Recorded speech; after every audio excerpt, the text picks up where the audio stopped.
Hi everyone, it's Margaret Manning here. Welcome to 60 and Me.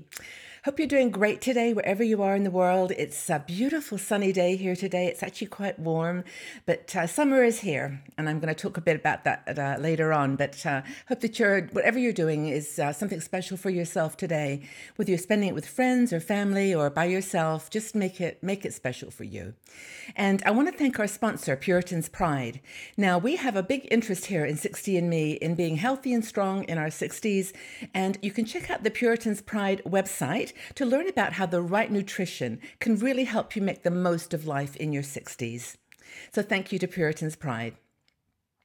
Now, I also have a special treat for you today with my tea. I was in Vienna recently and I went into a tea shop that had hundreds of types of tea. It was an amazing place. And I came across a tea that I'd never seen before. Great packaging, but it was actually made out of mulberry leaves and butterfly pea flowers. Never heard of this before.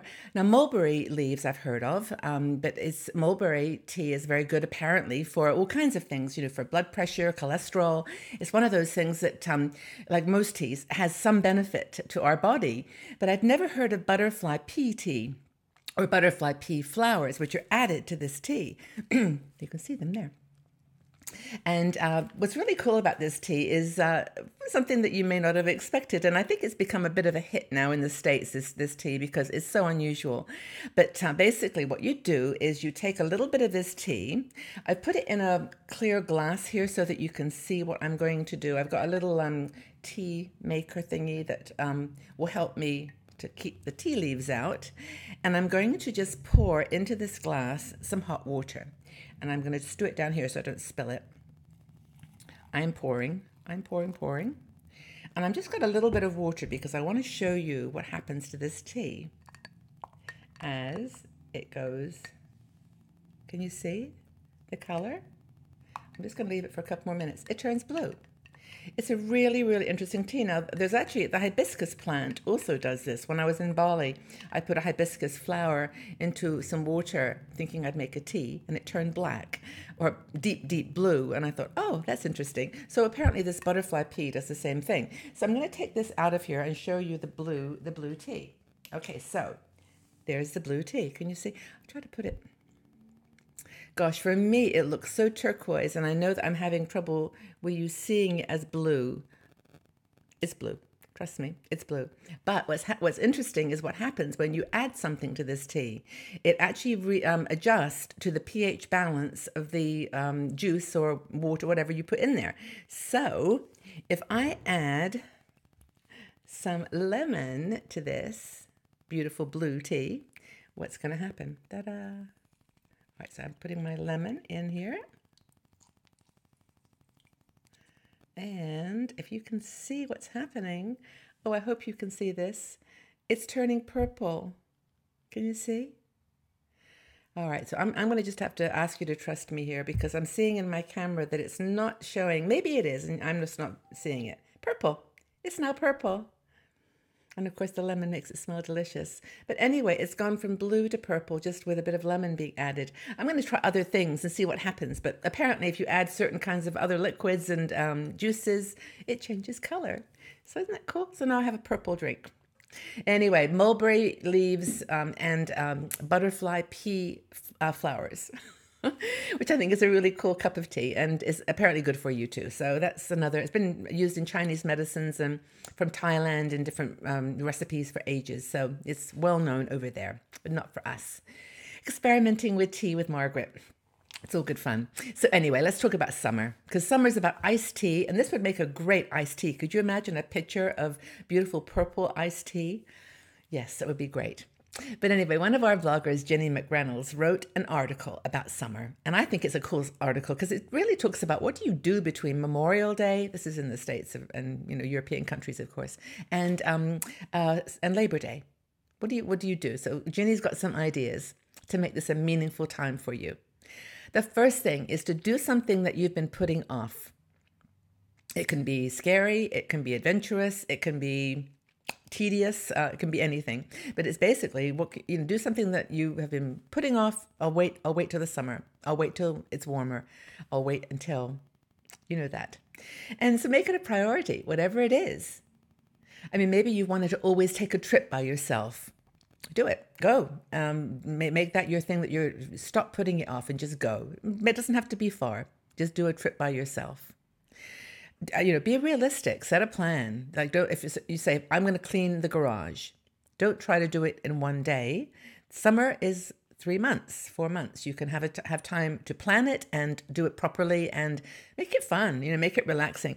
Survey the situation, divide it into sections and do it, sort of week by week. Take some time and enjoy the progress that you make. So that's the first thing. Do something that you've been putting off. The next thing is to give up something that you don't really want to do anymore. If you've been joining that book club and you've really not enjoyed the books that they've been sharing recently and it's taking up time in your precious day, then stop. Just stop doing it. If you are involved in a group or in an organization that's not nourishing you, that's not giving you what you need, take this summer month to just let it go and maybe revisit it in the fall, but see how you feel without it in your life. And setting a limit to something, can be empowering. Maybe say, well, I'll just go once a week now instead of 3 times a week, or whatever it was you were doing that just has gotten a little bit tiring and a little bit boring for you. Create more space and freedom in your life. That's kind of what one of the gifts of being 60, I think, is we can do that. Who's judging anymore? It doesn't matter. And so I think that's the next piece of advice, is to give up something that you really don't want to do anymore. I can think of a few.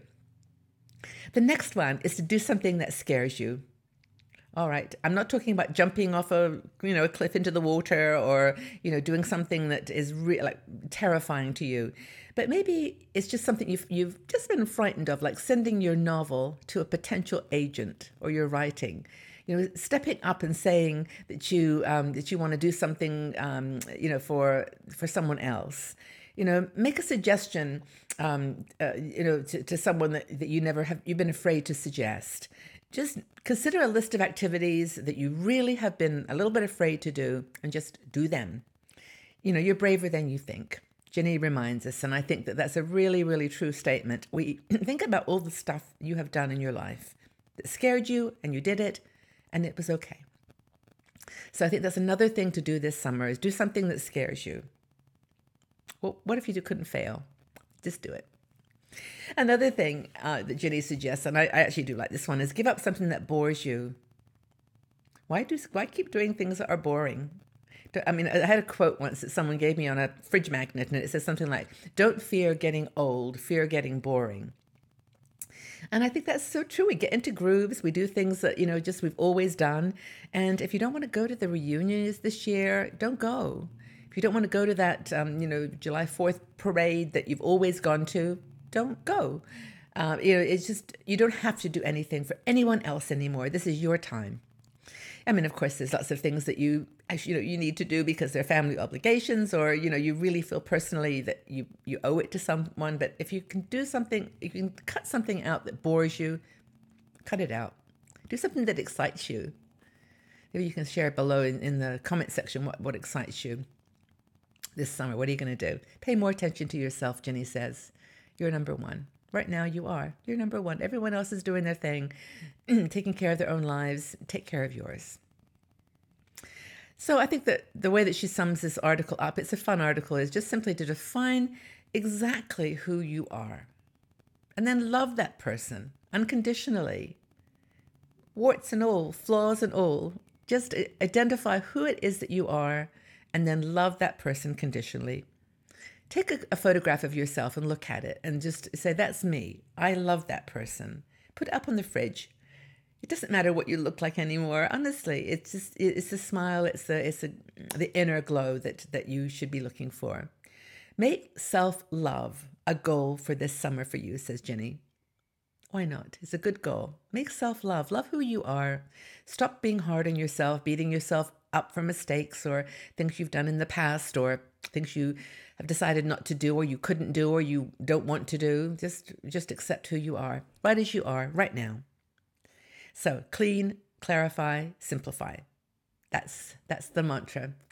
And I like simplify. That's my one for this summer for sure. So what are some things that you've been putting off that you would really like to do this summer?